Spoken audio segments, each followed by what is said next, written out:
This meeting is being recorded. Okay. So, as I had said in my newsletter and mentioned tonight, I thought that tonight we would focus on a talk that I listened to recently that was just really helpful for me. Moving back to Indiana, which a lot of you know I've done. I moved back here without a job and not really knowing what I was going to do, and knowing this is a really small town, and there were just some challenges there for me personally. Some of my typical habits around uncertainty and some of the ways that I work myself really hard. A lot of those habits began to come up, and I knew they were coming up, and I was working with them. And still, does that sound familiar to you? It's like, your habits are there, you're working with them, but still be really helpful for someone else to say some kind words or to, remind you of what it's like to practice. And so that's what this talk did for me that night. It really reminded me of some things, and it was a big relief. And so what I'm planning to do is, this talk is a 40-minute talk. And tonight, I'm just going to hit about 3 high points of the first 18 minutes, okay? And these are really the biggest points in the talk. So if you wanted to go back and listen to the talk, if you want to, there's a lot more subtlety that just I, as a teacher, really, I'm just not there. This teacher is a very experienced teacher, and so there's a lot in this talk. But the point that I want to start with is the point that he starts with in the talk. And it's that he's revisiting what he calls a spiritual cliche or a truism, which is being in the present moment. We've all heard that, right? Be in the present moment, be in the here and now. Okay, so he calls that a really helpful piece of advice. It's just a short little thing that we can get hold of and work with, and it's really practical, But he describes that as being just the first step. He says, that just locating the present moment is very helpful. It's like this way that we can lift off of the spinning wheel of our stories. So that's one image I'll point to, the lifting off of the spinning wheel, into the present moment. But then once we've done that, the second part is, now what? Now what? I'm going to post these next 3 questions this week as bathroom mirror questions. I have this category in the blog called bathroom mirror questions. So if these are helpful, and if you want, you can, if you want to close your eyes, you can just let these questions drop in.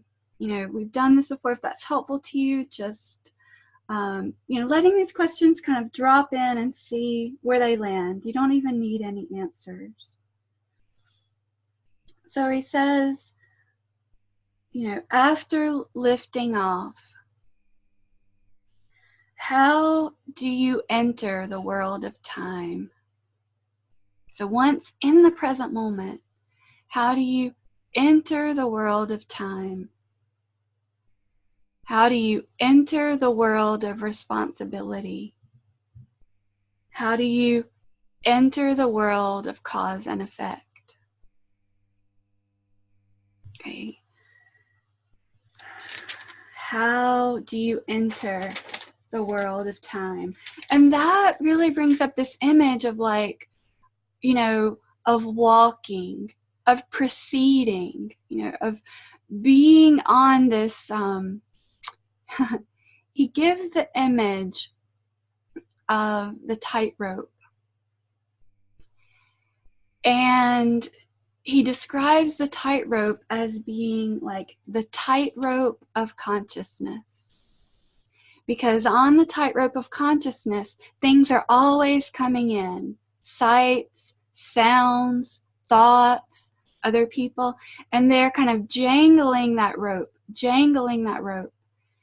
And so how do you, I love the way he says this, how do you conduct yourself along the rope?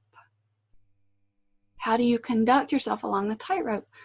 And so if you've ever contemplated or seen someone walk on a tightrope, there's a softness and a responsiveness. A softness, like a relaxedness of standing on the rope. And he gives the image, if you lock on the rope, you're going to fall. And if you rush ahead on the rope, you're going to fall. And if you look down, you're going to fall. And so how do you remain soft and responsive and conducting yourself along the rope? How do you enter the world of time? How do you conduct yourself along the tightrope? And the theme here is a softening and a widening. A softening and a widening. If you think of the pole that the tightrope walker uses, it gives you this wideness. It helps you reach out and to balance. Okay. So with these images in mind, or just with these themes in mind, we'll go ahead and we'll move into the our practice time together.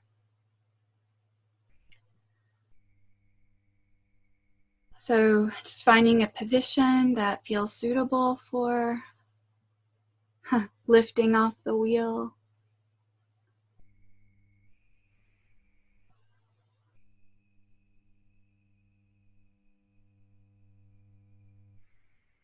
And ironic that the position is probably one of settling. And so just allowing the body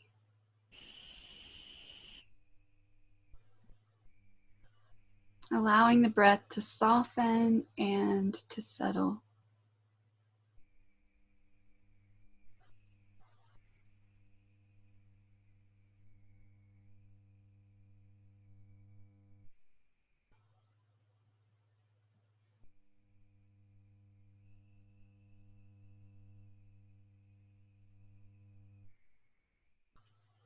And taking a moment to greet yourself here, to offer yourself, each of us, me included, to offer some softness, kindness, maybe something we haven't had all day, maybe a softness with ourselves, a patience, kindness.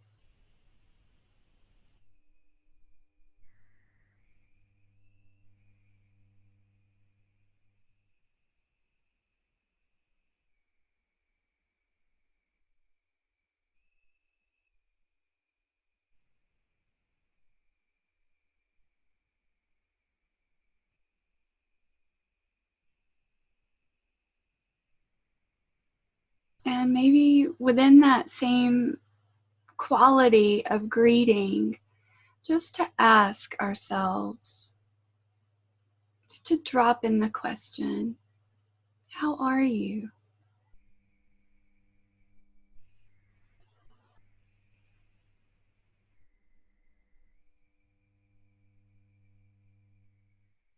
How are you?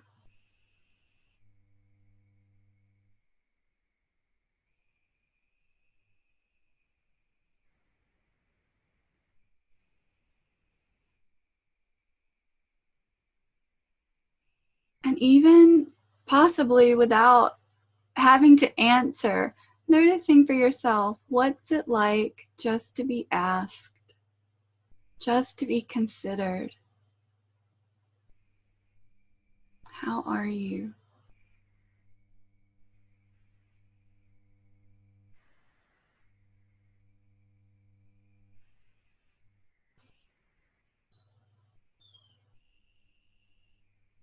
This in itself, a quality of listening that can feel the trembles on the tightrope.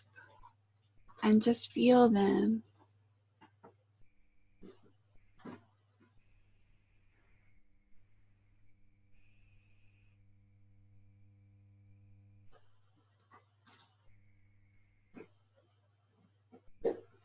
Let's bring awareness to sound.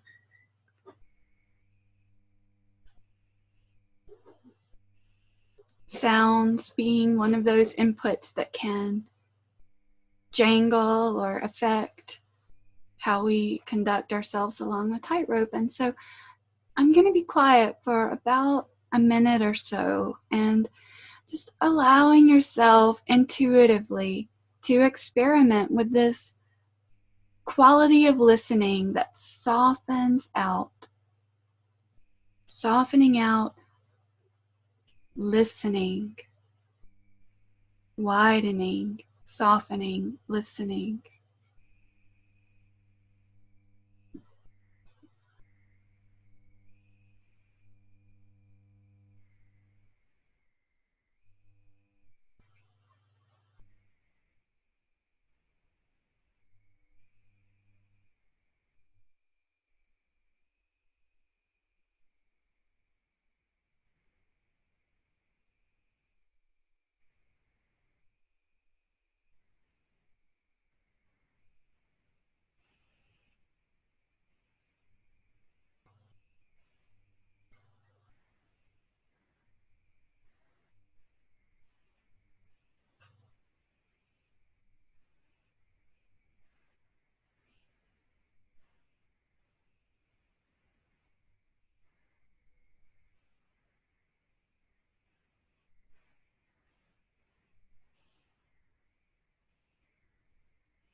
And noticing, probably, from at least for me, for many of us, the mind's habit of wanting to touch back down on the spinning wheel, to go back down on the spinning wheel of future, past, and thinking, compulsion, being pushed, the sense of having to do something, be something, and then just noticing our ability to lift off and soften and widen into some quality of the present moment, whether it's sound or the body,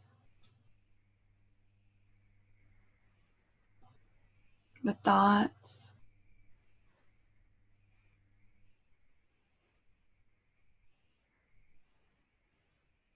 Let's take a few moments together here to dedicate some time to the body. We've listened for sound, and now just for another minute or so, directing that open, softening, widening awareness to just the sensations of having a body.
How do you enter the world of time?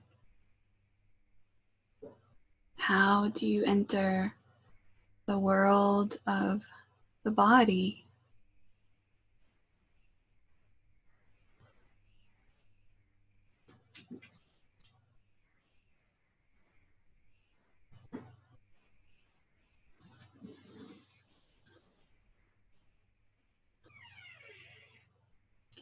From here, we'll move into about 10 minutes of shared silence, supporting each other just in our presence here. And as we enter that silence, if you feel yourself on that spinning wheel, thinking, worrying, doubting, judging, okay, so all right, you touched back down on it. Can you lift off of it? And then how do you enter that space? Can you soften and widen into what's next? The body, sound, maybe another thought that's coming. So for the next nearly 10 minutes, just working with that kind of back and forth, touching down onto the spinning wheel, because we all will, and then lifting off, softening and widening into some quality of the present moment.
So as we move towards the end of this time together, just acknowledging, the importance of the pause and the stopping and the locating of the present moment. So important. The stopping, lifting off of the wheel. Then I just add one more image that wasn't from the talk, but instead from a Tibetan teacher. When asked, what he and the monastics were doing, day in, day out, practicing, meditating, day in, day out, he said, we're thawing the ice mountains in our hearts. We're thawing the ice mountains in our hearts. So being able to notice, when the stop is a lock, and can we soften and thaw and widen into the moment. Just for the last few breaths here, can we do this for ourselves in the spirit of metta, just softening and thawing, warming to ourselves just for a few breaths.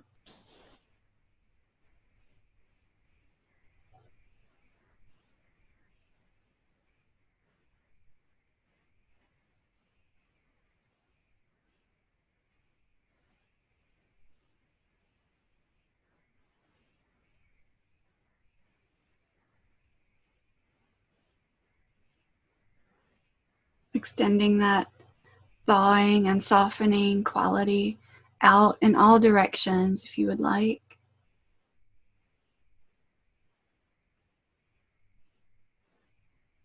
Taking a deeper breath if you're ready to transition from practice.